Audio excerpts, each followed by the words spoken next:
Wika, apat na letra, ngunit may kapangyarihang magbuklod ng mga tao sa isip, sa salita, sa gawa at sa kultura.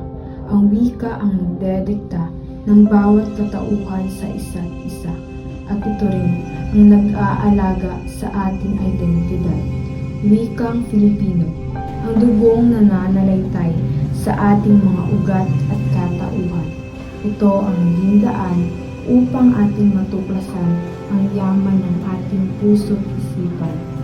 Sa bawat salitang binibigkas, sa bawat kwentong isinasalaysay, ang wikang Filipino ang ating gabay.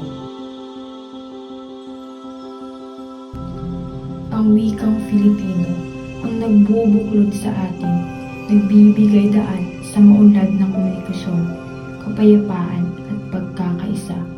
Mahalaga ito sapagkat nagbibigay ito ng pagkakakilanlan sa ating bansa at kultura.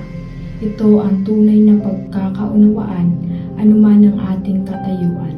Sa pamamagitan ng wikang Filipino na ipapahayag natin ang ating damdamin, salubin at ideya ng malinaw at epektibo.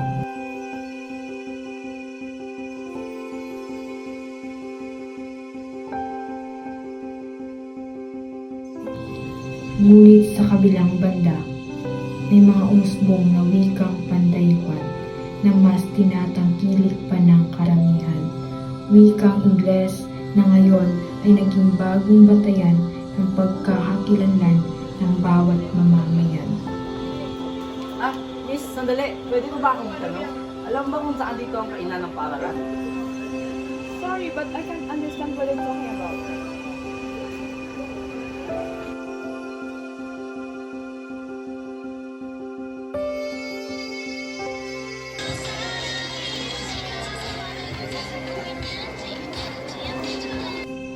Sa gitna ng pag-usbong ng makabagong teknolohiya at dayuhang impluwensya, huwag nating kalimutan ang ating sariling wika na siyang ugat ng ating pagkakakilanlan. Bilang sa mamamayang Pilipino, kailangan nating pagkaisa at paunlarin ang wikang ating. Padaluyin sa ating dugo ang pagiging Pilipino. Pilipino na may pagmamahal sa yaman ng bansa. Pilipino na may pagpapahalaga sa sariling wika. Para kaunlaran sa bayan ay ating makamtan. Gamitin, linangin, at ipagmalaki ang wika natin.